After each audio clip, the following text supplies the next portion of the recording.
Hi, ಎಲ್ಲರಿಗೂ ನಮಸ್ಕಾರ. Welcome back to my channel. ಇವತ್ತು ಬೆರ್ಕೆ ಸೊಪ್ಪಿನ ಹೊಸಪು ರೆಸಿಪಿನ ನೋಡ್ಕೊಬರೋಣ ಬನ್ನಿ. ಇದ್ರ ಹೆಸರಲ್ಲೇ ಇದೆ ಈ ಬೆರ್ಕೆ ಸೊಪ್ಪು ಅಂತ ಹೇಳಿ.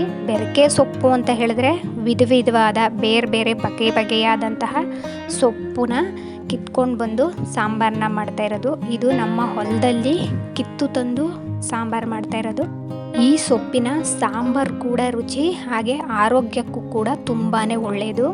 ಬನ್ನಿ ಹೇಗೆ ಮಾಡೋದು ಅಂತ ಹೇಳಿ ನೋಡ್ಕೊಬರೋಣ. ಮೊದಲಿಗೆ ನಾನಿಲ್ಲಿ ಇಟ್ಕಿದ ಅವರೆಕಾಳು ಅಂದರೆ ಒಣಗಿಸಿ ಇಟ್ಕೊಂಡಿದ್ದಂತಹ ಅವರೆಕಾಳನ್ನ ತೊಳೆದು ಸೇರಿಸ್ಕೊಂಡಿದ್ದೀನಿ. ಅದಕ್ಕೆ ತೊಳೆದಿರ್ತಕ್ಕಂಥ ಅರ್ಧ ಸೊಪ್ಪನ್ನ ಸೇರಿಸಿ ಮಧ್ಯಕ್ಕೆ 1-2 ಸ್ಪೂನಷ್ಟು ಎಣ್ಣೆ, 1 ಮೀಡಿಯಮ್ ಗಡ್ಡೆ ಈರುಳ್ಳಿ, 6 ಎಸಳು ಬೆಳ್ಳುಳ್ಳಿ ಮತ್ತು 2 ಸ್ಪೂನ್ನಷ್ಟು ಸಾಂಬಾರು ಪೌಡ್ರನ್ನ ಸೇರಿಸ್ಕೊತಾ ಇದ್ದೀನಿ. ಮತ್ತು ಮೇಲ್ಗಡೆ ಇನ್ನೂ ಉಳಿದಂಥ ಅರ್ಧ ಸೊಪ್ಪನ್ನ ಹಾಕೋತಾ ಇದ್ದೀನಿ. ಈಗ ಅದು ಮುಳುಗೋ ಅಷ್ಟು ನೀರನ್ನ ಸೇರಿಸ್ತಾ ಇದ್ದೀನಿ. ಸೊಪ್ಪನ್ನ ಈ ಥರ ಅಮ್ಕಿ ನೋಡಿದಾಗ ನೀರು ಸ್ವಲ್ಪ ಸೊಪ್ಪು ಮೇಲೆ ಬಂದಿದ್ದರೆ ಸಾಕು.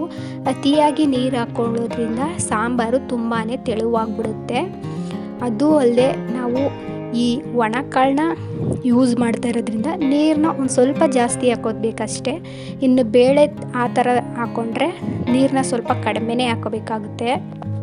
ಇಷ್ಟನ್ನು ಹಾಕಿ ಕುಕ್ಕರ್ ಲಿಡ್ನ ಕ್ಲೋಸ್ ಮಾಡಿ 5-6 ಸಲ ಕೂಗಿಸ್ಕೊಂಡ್ರೆ ಸಾಕಾಗುತ್ತೆ. ಕೂಗಿದ್ದಾದಮೇಲೆ ಕುಕ್ಕರ್ ಲಿಡ್ನ ಓಪನ್ ಮಾಡಿ ಈ ಥರ ಮಸಿದ್ರೆ ಸಾಂಬಾರು ರೆಡಿ ಆಗುತ್ತೆ. ನೋಡಿ, ಸಾಂಬಾರು ಸೊಪ್ಪೆಲ್ಲ ನೀಟಾಗಿ ಮಸ್ತು ಸಾಂಬಾರು ರೆಡಿಯಾಗಿದೆ. ಈಗ ಮತ್ತೆ ಒಲೆ ಮೇಲಿಟ್ಟು ಉಪ್ಪು ಹಾಕಿ 1-2 ನಿಮಿಷ ಕುದಿಸ್ಕೊಂಡ್ರೆ ಸಾಂಬಾರು ರೆಡಿ ಆಗುತ್ತೆ. ನಾವು ಕೊಂಡ್ಕೊಂಡಂತಹ ಸೊಪ್ಪಲ್ಲೂ ಕೂಡ ಈ ಥರ ಮಸಪ್ಪು ಮಾಡ್ಕೋಬೋದು. ಈ ಪಾಲಕ್ ಸೊಪ್ಪು, ಸಬ್ಬಕ್ಕಿ ಸೊಪ್ಪು, ಅರಿವೆ ಸೊಪ್ಪು, ಕೀರೆ ಸೊಪ್ಪು, ದಂಟುನ ಸೊಪ್ಪು, ಮೆಂತ್ಯ ಸೊಪ್ಪು ಇದನ್ನೆಲ್ಲ ಸ್ವಲ್ಪ ಮಿಕ್ಸ್ ಮಾಡಿ ಹಾಕಿ ಸಾಂಬಾರು ಮಾಡ್ಕೊಳ್ಳೋದ್ರಿಂದ ಅದೂ ಕೂಡ ಚೆನ್ನಾಗಿರುತ್ತೆ. ಆದರೆ ಇದು ತಾನಾಗೆ ಬೆಳೆದಿರೋ ಸೊಪ್ಪನ್ನ ಕಿತ್ಕೊಂಡು ಬಂದು ಸಾಂಬಾರು ಮಾಡಿರೋದ್ರಿಂದ ಇದಕ್ಕೆ ಯಾವುದೇ ರೀತಿಯಾದಂತಹ ಔಷಧಿ ಆಗಿರ್ಬೋದು ಏನೂ ಹೊಡೆದಿರೋದಿಲ್ಲ. ಹಾಗಾಗಿ ತುಂಬಾ ರುಚಿಯಾಗಿರುತ್ತೆ, ಆರೋಗ್ಯಕ್ಕೂ ಕೂಡ ಅಷ್ಟೇ ಒಳ್ಳೆಯದು.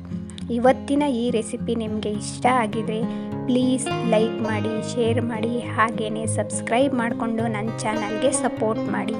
Thank you for watching.